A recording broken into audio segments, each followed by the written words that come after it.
Hi, welcome back to another Work in Progress Wednesday. It's a bit of a rainy day outside, so it's lovely to be in the workshop. And today what I'm mostly doing is sorting out some handle material. So normally what I do is prep all my handle scales well ahead of time, because if you're using natural materials like wood or antler, you need to make sure that it's fully dry, fully seasoned. So I've been milling up some interesting timber today, lots of different stuff. I've been milling up some elm, I've also been milling up some bird's eye maple, which I buy from a local sawmill. But occasionally I might come across a nice interesting piece of timber while I'm actually preparing some firewood. So this was actually some ash that I felled, and this was some firewood for the wood burner. But as I was preparing it, I noticed this has got some amazing figuring in it. This is what we call ripple ash. So it's almost like corrugation that the tree puts into the timber itself, normally near a branch, or this probably is down by the sort of butt end of the ash tree, and it's basically reinforcing. The tree puts on that sort of corrugation to reinforce itself if it's been blown a lot in the wind, or if it's growing on a slope, and that just makes it very strong. Now for the application in our instance for a knife handle, when we polish that and sand it, it will give this amazing sort of three-dimensional look. So I'm going to mill this up. Obviously this is only firewood, so it's only sort of air dried, so I need to make sure that this is fully seasoned. So what I'll do is I'll cut this into a more manageable block size, and then I'll take it upstairs and I'll show you my drying cupboard where I will season this down to a particular moisture content. So I'll turn on the saw. It'll be a little bit noisy, but I've got my extractor and we'll saw this into a rough fillet.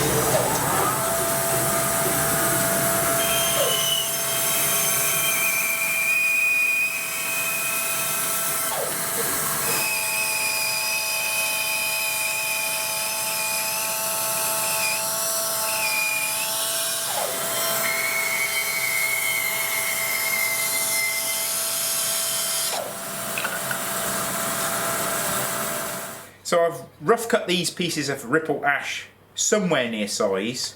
Now obviously at this stage they're still effectively green, they're still unseasoned, well unseasoned enough for knife making. So I've left them a little bit bigger because as the wood dries it will always shrink, and it can sometimes distort, especially when you've got sort of weird grain going on.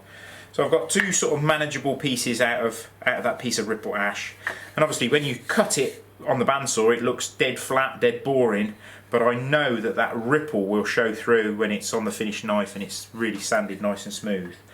Now the reason why we prepare these ahead of time, I'll just show you. Obviously we've got some offcuts from that supposedly seasoned firewood. This is what we call a moisture meter. So this is used for measuring the moisture content of wood. Basically it's two steel probes and a battery, and it passes an electrical current between those 2 points of contact. You're basically creating a circuit. So obviously the wetter the material is, the more conductive it is, so the higher the number, the higher the moisture content. So what I tend to do is use a bit of the offcut rather than sticking it into the piece of wood that you want, because it will leave these two sort of waste sort of holes, these marks where these steel probes stick in.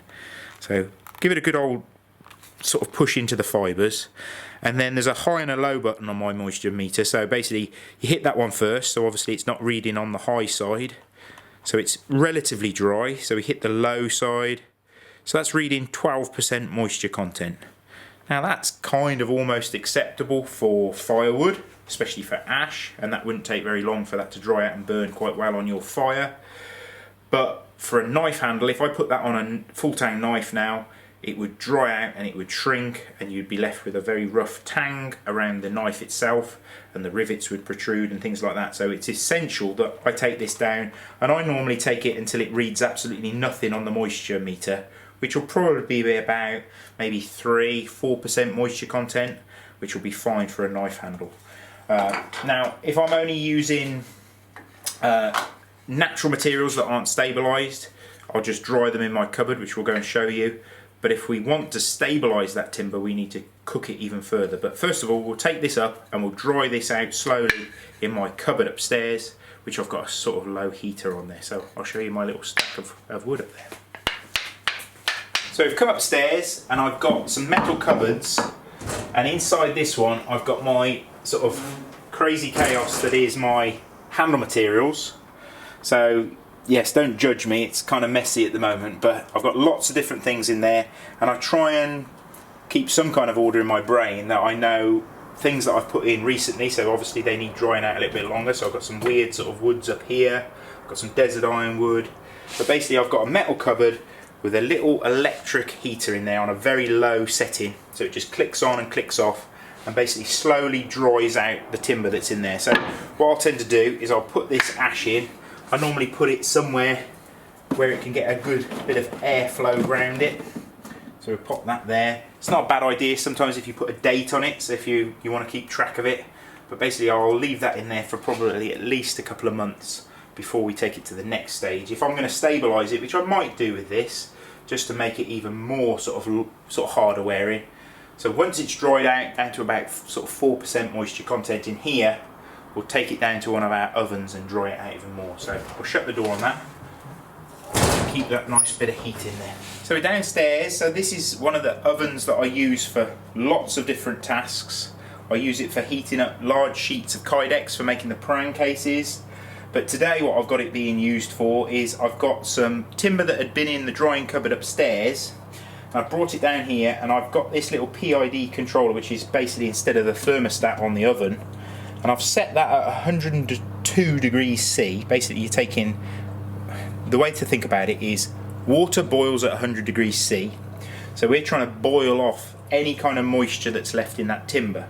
So obviously if we go slightly higher than boiling point, then it will drive all those volatiles out. So basically we're trying to totally dry out that piece of timber so that we can then stabilise it. So in here I've got a few different bits of wood.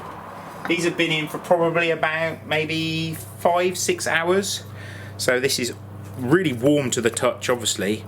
It's a lot lighter, but we'll probably leave that in there for another, ideally you leave it in there for about 24 hours.